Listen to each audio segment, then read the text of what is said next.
하나님의 말씀 봉독하겠습니다. 하나님의 말씀은 출애굽기 30장 34절에서 38절 말씀 되겠습니다. 출애굽기 30장 34절에서 38절 말씀 우리 같이 압독하겠습니다.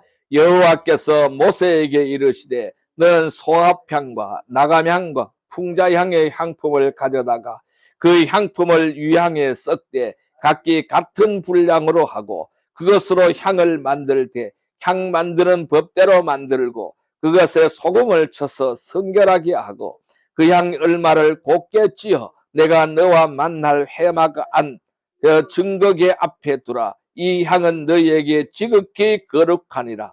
내가 여호와를 위하여 만들 향은 거룩한 것이니 너를 위하여는 그 방법대로 만들지 말라. 냄새를 맡으려고 이 같은 것을 만드는 모든 자는 그 백성 중에서 끊어지니라. 아멘. 할렐루야. 오늘도 주님이 함께 임재하시는 줄 믿습니다. 오늘 하나님께서는 출애굽기 30장 34절에서 38절의 말씀에 의지해서 유향의 기도라는 제목으로 은혜를 나누고자 합니다. 우리 기도 시리즈 4번째 시간이 되겠습니다. 오늘 이 본문 말씀인 출애굽기 30장 34절에서 38절의 말씀을 보면은 하나님은 성막에서 드릴 향을 만들도록 명령하셨습니다. 그리고 그 향료 중에 하나로 유향을 같은 분량으로 더하라라고 말씀하시고 있는 것을 볼 수가 있습니다. 이 유향은 단순한 향료가 아닙니다. 하나님께 드려지는 기도의 본질을 상징하는 영적 재료다라고 설명할 수가 있습니다. 이 유향은 고대 중동 지역에서 귀하게 여겨졌던 향료인 것입니다. 이것은 보스웰리아 나무의 껍질에 상처를 내어서 흘러나오는 수지를 채취하여 만드는 것이 이 유향이라는 향료가 되겠습니다. 우리가 시장에 가보면은 보스웰리아의 이 수지를 많이 파는 것을 볼 수가 있습니다. 이 수지는 공기 중에 노출이 되면은 굳어집니다. 그리고 불에 태울 때 맑고 아주 부드러운 향기를 내면서 연기가 퍼지지 않고 위로 수직으로 올라가는 이러한 특징을 가지고 있는 것이 바로 이 수지인 것입니다. 이러한 물리적인 특성은 성경에서 기도의 상징으로 연결이 되고 있습니다. 그래서 하나님께 드려지는 예배와 교제의 의미를 형성한다라고 할 수가 있습니다. 성경은 이 유향을 기도의 상징으로 아주 자주 사용하는 것을 볼 수가 있습니다. 유향은 위로 올라가는 성질을 가지고 있어서 기도가 하나님께 향하는 것을 상징하는 것이다 라고 할 수가 있습니다. 그래서 이 유향은 이 보스웰리아 나무 상처에서 흘러나오는 수지로 만들어지잖아요. 그래서 이것은 기도가 상한 심령에서 나오는 진실한 고백이다라는 사실을 말씀하고 있는 것입니다. 그래서 이 유향은 맑고 부드러운 향기를 내는 것입니다. 이것은 기도가 온유하고 겸손한 마음에서 들어져야 한다는 것을 상징하고 있습니다. 그래서 시편 기자는 시편 141편 2절에 나의 기도가 주의 앞에 분향함 같이 되며 이렇게 말씀하고 있는 것을 볼 수가 있습니다.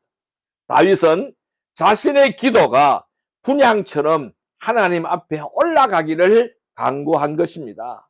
이것은 유향의 향기가 하나님께서 기뻐 받으시는 예배의 표현이라는 사실을 보여주는 것입니다. 기도는 완전한 자의 언어가 아닌 것입니다. 깨어진 자의 고백이 바로 기도인 것입니다. 유향처럼 상처에서 흘러나오는 기도는 하나님 앞에 향기롭게 올려지고 드려지는 것입니다. 오늘 우리는 이 유향을 통해서 기도가 어떠한 마음으로 드려져야 하는가, 또 어떻게 하나님께 향기롭게 올라갈 수 있는지를 함께 살펴보려고 합니다. 자, 그렇다면은 유향의 기도는 무엇일까요? 무엇이 바로 유향의 기도라고 할 수 있을까요? 유향은 위로 올라가는 것입니다. 즉 기도의 방향성을 설명하고 있다라는 것입니다. 위로 올라가는 것, 기도의 방향성을 설명한다고 할 수가 있습니다. 자, 계시록 8장 4절 말씀을 같이 한번 읽어보겠습니다. 계시록 8장 4절의 말씀입니다. 신약성경 407페이지입니다. 신약성경 407페이지 계시록 8장 4절 말씀입니다. 407페이지 계시록 8장 4절 말씀입니다. 계시록 8장 4절 말씀, 요한계시록 8장 4절 말씀입니다. 같이 읽습니다. 향년이 성도의 기도와 함께 천사의 손으로부터 하나님 앞으로 올라가는지라. 제가 다시 한번 읽을게요. 향년이 성도의 기도와 함께 천사의 손으로부터 하나님 앞으로 올라가는지라. 이렇게 말씀하고 있습니다. 이 유향은 불에 태울 때에 맑고 부드러운 연기를 냅니다. 그래서 하늘로 올라가는 특성을 지닌다고 아까 말씀을 드렸어요. 이러한 이 유향의 물리적인 특성은, 이 물리적인 성질은 기도가 하나님께로만 향해야 한다라는 영적인 방향성을 상징하는 것입니다. 이 기도는 단순한 말이 아닌 것입니다. 하나님과의 교제를 향해서 나아가는 영적인 행위가 바로 기도다라는 것입니다. 그래서 우리가 하는 기도는 기도의 방향성이 올바라야 된다라는 것을 설명하고 있습니다. 그럼 기도의 방향성은 어디로 올라가야 될까요? 기도는 위를 향해야 된다라는 것입니다. 즉 하나님 중심의 방향성을 설명한다라는 것입니다. 이 유향의 향기는 아래로 퍼지지 않습니다. 곧장 위로만 올라가는 것입니다. 이것은 기도가 사람을 향한 말이 아니라는 것입니다. 사람을 향하여 내뱉는 말이 아니라는 것입니다. 하나님께로 올려지고 하나님께로 드려지는 예배의 표현이다라는 것입니다. 이 기도는 예배의 표현이다라고 할 수가 있어요. 그래서 계시록 8장 4절 우리가 봤던 말씀이잖아요. 향년이 성도의 기도와 함께 천사의 손으로 하나님 앞으로 올라간다라고 설명하는 것입니다. 그래서 이 기도는 하나님을 향한 방향성을 잃어버릴 때에 단순한 자기 위안이나 감정의 배출로 전락할 수가 있다는 겁니다. 그래서 우리가 기도할 때는 절대로 방향성을 잃지 않아야 된다는 것입니다. 이 유향처럼 기도는 반드시 위로 향해야 되고 그 중심은, 그 기도의 중심은 하나님의 뜻과 임재를 갈망하는 것이어야 한다는 것이죠. 자, 또 이 기도는요, 이 높으신 분께 드려져야 합니다. 이 기도는 누구에게 드려져야 돼요? 하나님께. 높으신 분께 드려져야 돼요. 그러면은 이 하나님을 향한 경외성과 존중의 자세가 이 기도에 담겨야 된다는 것입니다. 유향이 하늘로 올라가는 것은 단순한 물리적인 현상이 아니라 높으신 하나님께로만 드려지는 경외의 표현이다라는. 기도는 우리가 하나님 앞으로 드려질 때에 친밀함을 담을 때에, 기도에 하나님과의 친밀함을 담을 때 여기서 우리는 경외심을 잃어버리면 안 된다라는 것입니다. 언제나 큰 경외심을 가지고 하나님께 기도해야 한다는 것입니다. 전도서 5장 이전에는 이렇게 설명합니다. 너는 하나님 앞에서 함부로 입을 열지 말라.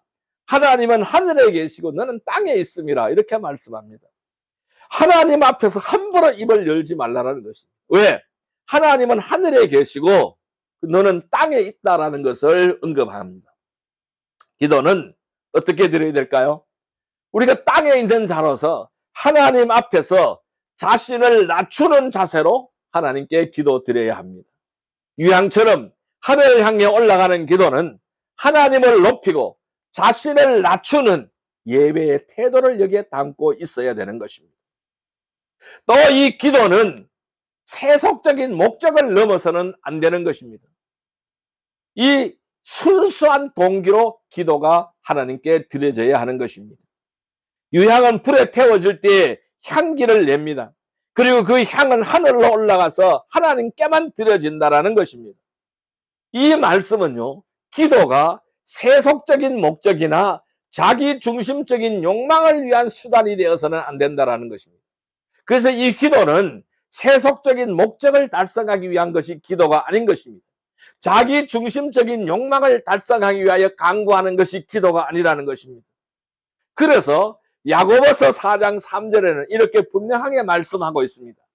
구하여도 받지 못하는 것은 정력으로 쓰려고 잘못 구하기 때문이다 라고 거기에 대한 해답을 제시하고 있는 것입니다. 그래서 이 기도는 하나님께 드려지는 것이지 나를 위한 거래가 되어서는 안 된다는 것입니다. 유향처럼 기도는 순수한 동기와 하나님 중심의 목적을 가지고 그 향기가 하늘로 올라가는 것이 올바른 기도다라고 설명할 수가 있다는 것입니다. 그래서 이 기도는 하나님께 닿아야만 한다라는 것입니다. 즉 응답의 자리라는 이 기도는 응답의 자리인 것입니다. 유향의 향기는 하늘로 올라가서 하나님께 닿는 그러한 상징성을 가지고 있습니다. 기도는 단지 말을 하는 것이 아닙니다. 하나님께 닿는 행위가 바로 기도다라고 할 수가 있습니다. 기도는 하나님의 응답을 기대하고 드리는 믿음의 행위가 기도인 것입니다. 그래서 에레미야서 33장 3절에는 이렇게 말씀하고 있어요. 너는 내게 부르짖으라 내가 내게 응답하겠고 이렇게 말씀하셨습니다. 그래서 이 유향처럼 기도는 하나님께 그 기도가 닿을 때에 그 기도의 향연이 하나님께 닿을 때에 응답이 시작이 됩니다. 기도는 하나님과 연결되는 통로, 하나님께로 닿을 수 있는 통로가 바로 기도인 것이죠. 그래서 그 향기가 하늘에 닿을 때에 하나님의 손이 움직이기 시작합니다. 여러분, 이 유향은 불에 태워질 때 하늘로 향기가 올라가서 향을 하나님께 드려집니다. 이 특성은 기도가 하나님만을 향해야 하고 경외심을 가져야 되고 순수한 동기를 가져야 되고 믿음의 연결을 통해서 하나님께 닿는 예배가 되어야 한다라는 사실을 말씀하고 있다라는 것입니다. 성도 여러분, 유향은 위로 올라갑니다. 이것은 기도의 방향성을 언급하고 있는 것입니다. 오늘 우리의 기도가 유향처럼 하늘로 올라가는 기도, 하나님께 닿는 향기로운 예배가 되기를 주님의 이름으로 축복합니다. 두 번째로 유향의 기도는 어떤 기도냐 하면은 유향은 상처에서 흘러나오는 수지입니다. 이 유향은 보스웰리아 나무의 상처에서 흘러나오는 수지입니다. 즉 이것은 기도의 진실함을 상징하는 것이다 라고 말할 수가 있습니다. 시편 51편 17절의 말씀을 볼까요? 구약성경 840페이지입니다. 구약성경 840페이지 시편 51편 17절 말씀입니다. 시편 51편 17절 말씀 되겠습니다. 840페이지입니다. 시편 51편 17절 말씀 840페이지입니다. 같이 읽겠습니다. 하나님께서 구하시는 제사는 상한 심령이라 하나님이여 상하고 통회하는 마음을 주께서 멸시하지 아니하시리다. 이 유향은 오늘 시편 51편 17절의 말씀처럼 나무의 껍질을 찢고 상처를 내어야만 그 속에서 향기로운 진액이 흘러나오게 됩니다. 이 과정은 아픔과 깨어짐을 통해서 향기가 드러나는 영적인 원리를 상징하는 것입니다. 여러분, 기도 역시 똑같습니다. 완전함에서가 아닙니다. 상한 심령에서 이 기도가 흘러나올 때에 그 기도는 진실함을 갖게 된다는 것을 말하고 있습니다. 그래서 시편 51편 17절에 아까 읽었던 말씀에 뭐라고요? 하나님께서 구하시는 제사는 어떤 제사? 상한 심령이라고 설명했습니다. 그렇습니다. 이 상처는 기도의 출발점이 되어진다는 것입니다. 고통 속에서 그 사람의 진심이 묻어나고 고통 속에서 그 사람의 진심이 드러나는 것입니다. 유향은 상처가 없으면 절대로 흘러나오지 않습니다. 기도도 마찬가지인 것입니다. 우리의 삶의 고통, 실패, 절망 속에서 드러나는 기도는 가장 진실하고 진솔한 기도라고 할 수가 있습니다. 그래서 시편 34편 18절에는 이렇게 말씀하고 있어요. 여호와는 마음이 상한 자에게 가까이 하시며 그랬어요.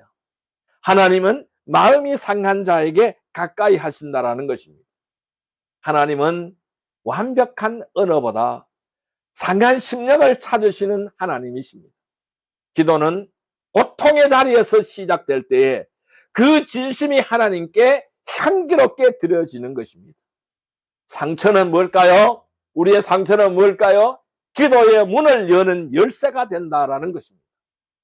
그래서 깨어진다라는 것은 깨어짐은 은혜의 통로가 되는 것입니다. 자아의 무너짐 속에서 임하는 하나님의 임재를 여기서 우리는 생각할 수가 있습니다.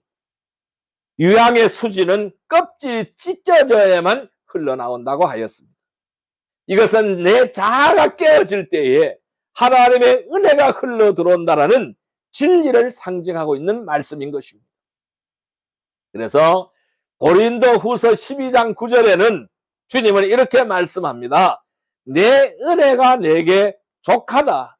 약할 그때가 강한 때다라고 이 바울 성님은 설명하고 있는 것입니다. 기도는 자신의 강함을 주장하는 자리가 아니라는 것이죠. 자신의 약함을 고백하는 자리에서 진실해진다라는 것입니다.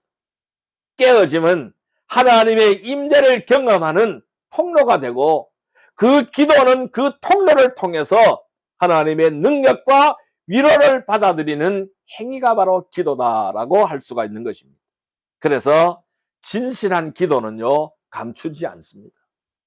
진실한 기도는 감추지 않습니다. 있는 그대로를 고백하는 것입니다. 유향 속에 감추어진 향기를 껍질이 찢어질 때 그 향기가 나타난다고 하였죠.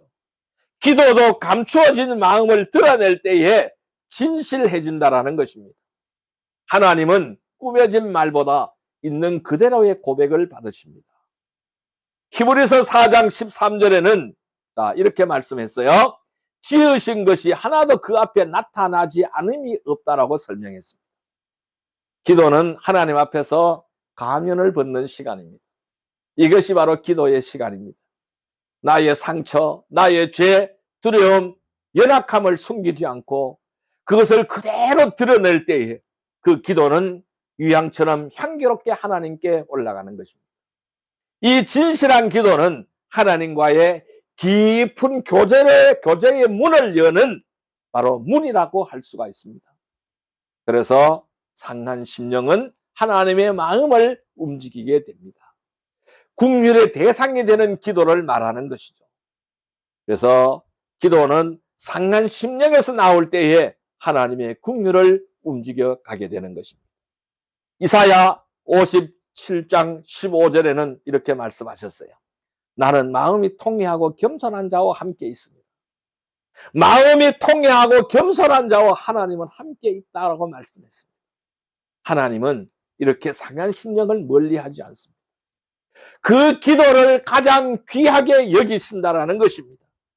기도는 자신의 무너짐을 고백할 때 하나님의 치유와 하나님의 회복의 손길을 경험하게 된다는 사실을 우리는 기억해야 됩니다. 그래서 하나님은 완벽한 말보다 깨어진 마음의 고백을 기뻐 받으시는 분이십니다. 성도 여러분, 유향은 상처에서 흘러나온다고 하였죠. 이것은 기도의 진실함을 말씀하는 것입니다.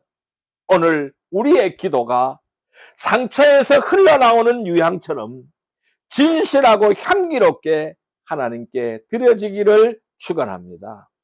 세 번째로 이 유향의 기도는 어떤 기도냐 하면은 유향은 맑고 부드러운 향을 내는 향입니다. 여기서 우리는 뭘 살펴볼 수가 있느냐 하면은 기도의 태도를 살펴볼 수가 있습니다. 마태복음 5장 5절의 말씀을 볼까요? 신약성경 5페이지입니다. 신약성경 5페이지 마태복음 5장 5절의 말씀을 보겠습니다. 마태복음 5장 5절의 말씀, 신약성경 5페이지 마태복음 5장 5절의 말씀을 보겠습니다. 같이 읽겠습니다. 온유한 자는 복이 있나니 그들이 땅을 기업으로 받을 것이며 이렇게 말씀했습니다. 자, 유향은 불에 태울 때 자극적이지 않고 맑고 부드러운 향기를 낸다고 말씀드렸어요. 그 향은 사람의 마음을 안정시키고 공간을 거룩하게 만드는 성스러운 향기로 여겨졌습니다. 이 특성은 기도가 분노나 원망이 아니라는 것입니다. 온유하고 겸손한 마음에서 드려져야 함을 상징한다는 것입니다. 그래서 마태복음 5장 5절에 온유한 자는 복이 있다고 하였어요. 땅을 기업으로 받는다고 예수님께서 말씀하셨습니다. 그러면 기도는요, 어떻게 해요? 온유한 마음에서 기도가 시작이 되어야 된다는 것입니다. 겸손한 자세가 중요하다는 것입니다. 유향의 향기는 강하지 않지만 깊고 은은하게 퍼지는 것이 유향의 향입니다. 이것은 기도가 자기 주장이나 고집이 아닌 온유한 마음에서 시작되어야 함을 말씀하고 있다는 것입니다. 그래서 빌립보서 4장 5절에는 이렇게 설명하였어요. 너희 관용을 모든 사람에게 알게 하라. 주께서 가까우시니라. 이렇게 말씀하셨습니다. 그 말씀처럼 이 온유한 기도는 하나님 앞에서 자신을 낮추는 태도를 담고 있는 것이 온유한 기도입니다. 기도는 하나님을 설득하는 것이 아니라는 것이죠. 하나님의 뜻에 순복하는 행위가 바로 기도인 것입니다. 유향처럼 부드럽고 겸손한 기도는 하나님의 마음을 움직이는 것입니다. 우리는 하나님의 마음을 움직이는 기도를 해야 될 줄로 믿습니다. 그래서 기도는 분노가 아닌 거예요. 기도는 분노가 아닌 평화의 언어여야 한다 하는 것입니다. 감정의 정화가 이루어져야 된다는 것입니다. 그래서 이 유향은 자극적인 냄새를 내지 않고 오히려 공기를 정화하고 마음을 안정시키는 향기를 내는 것입니다. 기도도 분노, 원망, 불평의 언어가 아니라 평화와 화해의 언어로 들어져야 한다는 것을 상징합니다. 그래서 야고보서 1장 20절에는 사람의 썩내는 것이 하나님의 의를 이루지 못함이라고 말씀하셨습니다.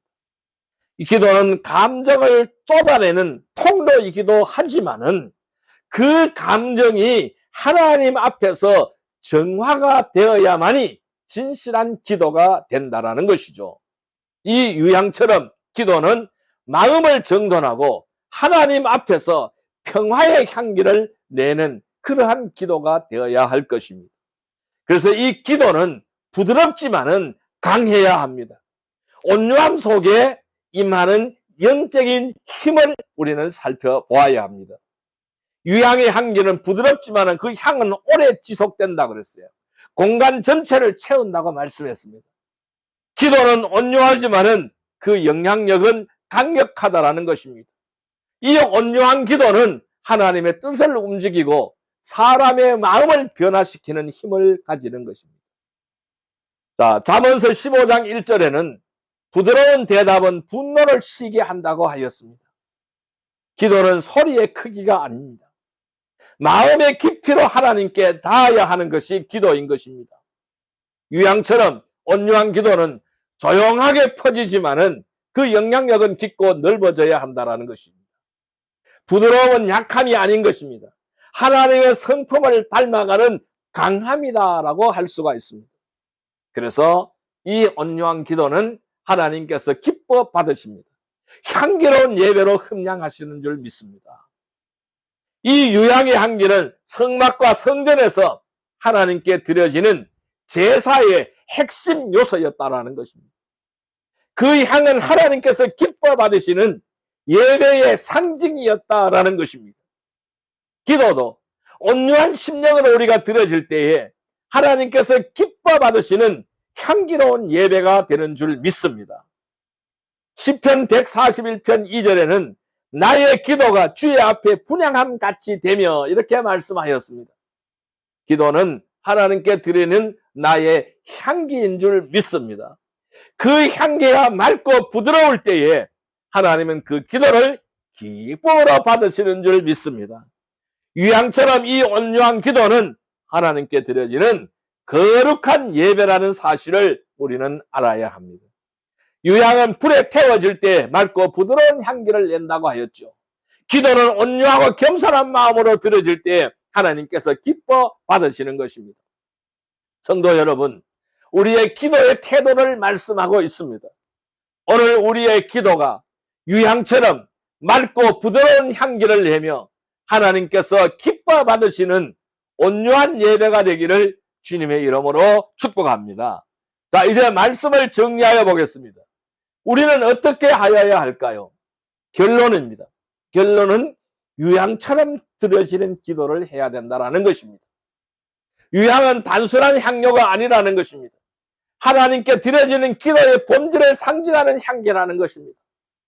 우리의 기도도 이러한 유향처럼 되어야 한다는 것입니다. 하나님께만 향하고 상한 심령에서 흘러나오고 온유한 태도로 드려지는 기도가 유향의 기도다라고 말씀드릴 수가 있습니다. 그래서 하나님께만 향하는 기도, 위로 올라가는 기도의 방향성을 말씀드렸습니다. 깨어진 마음에서 흘러나오는 기도, 상한 심령의 고백을 말씀드렸습니다. 온유하고 겸손한 기도, 부드러운 향기의 예배라고 말씀드렸습니다. 계시록 5장 8절의 말씀입니다. 이 계시록 5장 8절의 말씀에는 금대접에 가득한 향은 성도의 기도들이다라고 말씀하고 있어요. 금대접에 가득한 향은 성도의 기도들이다라고 말씀하고 있습니다. 상한 마음, 온유한 심령, 하나님을 향한 방향성으로 드려지는 이 기도는 하늘 보좌 앞에 향기로 퍼지는 예배가 됨을 우리는 알아가야 합니다. 성도 여러분, 오늘 우리의 기도가 유향처럼 하나님께 향기롭게 올라가는 기도가 되기를 주님의 이름으로 축복합니다. 기도드리겠습니다. 하나님 아버지 감사합니다. 주님, 저의 기도가 유향처럼 되기를 원합니다. 하나님께만 향하고 상한 심령에서 흘러나오며 온유하고 겸손한 마음으로 드려지는 기도가 되게 하여 주옵소서. 오늘 우리의 기도가 하늘 보좌 앞에 향기롭게 퍼져나가는 예배가 되기를 소망합니다. 예수님의 이름으로 기도 드리옵나이다. 아멘.